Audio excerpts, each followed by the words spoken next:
This video is a continuation of the video I made yesterday called The Odds Are Stacked Against New Players.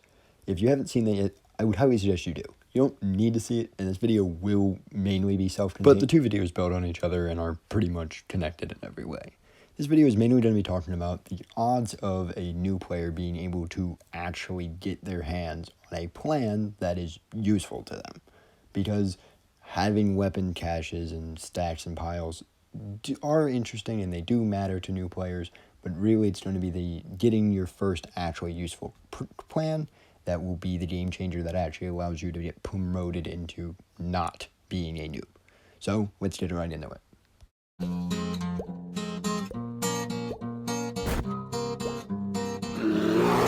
So let's all go way back. You're a new player. Welcome to hell. First thing we gotta accept is you as a new player have to understand the entire tutorial. You understand how to get the airdrop and its importance, and you have to understand that radiation comes in at the end of the round and that the exit is the thing with the orange triangle. I know this sounds stupid, but I've played with a lot of new players and that is not a thing everyone picked up on in their first playthrough of the tutorial. But for this situation, you need to have that, or the odds are so bad against you that you are dead. So from there, we accept that we are within the noob rounds, because if we are outside of the noob rounds, as I've stated earlier, there is no chance that a new player will stand any chance against a looter, hunter, or camper type with the drop. They're just not going to win the drop against any of those three types of players because they will not have the knowledge, skill, or weaponry to beat any of those types of players. So let's say you're a great player. You get all 10 of those noob round crates in a row, meaning somehow you managed to learn the game fast enough to figure out how to get 10 straight crates from your fellow noobs, and luckily didn't end up in a round with someone who has a Smurf account, which is surprisingly becoming more common. So you get back to the shelter and you can finally start opening up these crates. Now each crate has 3 rolls it can give to a player per crate, and for each page, now a page is one of those 12 roll sets that tells you everything that you can possibly get from that crate, there's going to be one plan, guaranteed, for starters, at least. So let's be nice here and say you're a lucky boy and you get 2 plans, because only one is guaranteed, but you can get 2 in your first white crate page. Meaning that practically speaking, you will get 2 plans guaranteed from these first 10 crates. In fact, you'll likely get a 3rd from your second page, which you will also clear, and you may even get a 4th from your 3rd page. Now, this sounds like RNG God, and in fact it is. Frankly, if we're talking practically speaking, this is not happening. You might get 1 from your first 3 pages, and if that's the case, you are statistically in a much worse state than this hypothetical is. But we are being nice, and I would love to break into a stat breakdown as to how RNG should not be how progression works at all in any video game, but not today. We need to stay on focus. The video is already 15 minutes long, and I am ranting way too much. So, for now, 4 plans from 10 straight white crates. So you won 10 rounds in a row, and you get 4 plans. That's awesome. Now we got to think about the sad part. What are actually in these plans? Okay, so there are 13 white-gray weapons in the game that could possibly show up in your crate here. 3 are pistols, so useless. 8 are the horrible starter guns that pretty much most of the community agrees are useless, ranging from the VZ58P to their Grace gun, which, if you get, is basically not going to give you good enough gear to actually survive post-noob rounds. And 2 are the good usable weapons that everybody loves throwing around, the AKM and the M16. People say, well, new players, it isn't hard for them because they can get the M16 and the AKM. So, running the stats and not including the knives in the RNG, because the knives are in the RNG as much as I would like to say they're not in there. And also we're going to exclude consumables, because consumables can be in your plans. I'm not really doing this vindictively. I mean, if you get a consumable, that's a good thing. I'm not saying it's bad. I'm just more so saying we're focusing on guns, because you need good guns to fight hunter types. You need something better than a Thompson, better than a Mosin. But continuing with this, you have a 2 out of 13 chance to get a good gun with each plan, so a 15% chance. Roll that 4 times, and you have a very nice, healthy 60% chance of getting your hands on a good gun. So, let's clarify here what that means. You did everything perfect. You won 10 straight rounds, got the airdrop, right? You still have a 4 out of 10 chance, meaning a bit more than a 1 out of 3 chance of not getting a good usable gun that is possible to use against post-new brown players. That's if you did nothing wrong, showed pure skill that frankly most players are still developing well into their 200th round. I mean, winning 10 straight rounds is quite hard to do.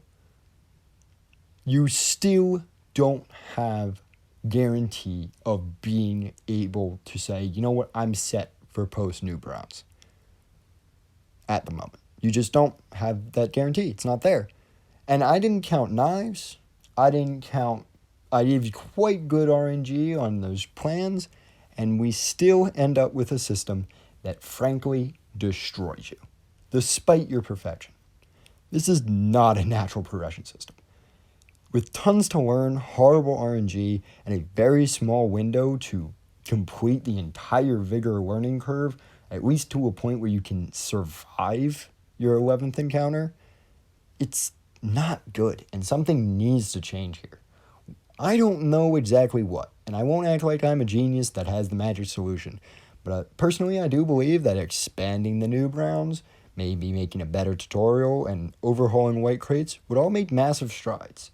Maybe you don't do all three, maybe people have issues with doing one of them, but certainly doing at least one of them would dent this issue massively, because none of these things should be massive problems. A new player has enough on their belt trying to learn the many intricacies that make this game great. Why are we throwing extra problems on them that frankly are unneeded? They're going to learn the game. They're going to give us more players, more Outlanders to fight, smaller queue times. Why are we trying to scare them away while they're learning? Because at the end of the day, I don't want to make Vigor easier. I don't want to change anything about its learning dynamics. I don't want to make Vigor into another run-of-the-mill game. I want it to keep its difficulty. I want it to keep it what makes it it. But you should have proper amount of time to learn what you're getting into. You should have proper amount of time to know how to play the intricacies of Vigor. So that way you don't become some fodder for some kid who's sprinting around the map as the definition of a hunter type. And I'm not even saying there's anything wrong with hunter types. I am one.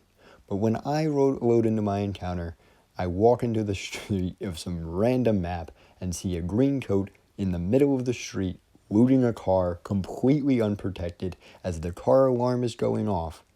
I can't help but realize, what if somebody just took the shot, boosted their KD, and sent yet another noob who has not the proper amount of experience straight back to a loading screen? And how many of those noobs that get sent back to their loading screen could have possibly became full-blown players, people who persevered, boosted our player count, made this game greater than what it is now, and how many just quit? Because can you blame them? They're running around with a 7-shot, extremely heavy bloom gun with very little understanding of your surroundings, and all you know is that you've died every single round since your first 10. That's not really perseverance. That's not really bravery either. That's kind of stupidity. And that's what I'd like to close out on. I think that we should change the system. Maybe by expanding the new browns, overhauling white crates, doing something to change something. Because leaving it as is simply idiotic. We are allowing a system that in no way is actually a long-term benefit for anyone. But feel free to disagree. This is just my opinion. This has been Crystal Beast, and I hope to see you all next time.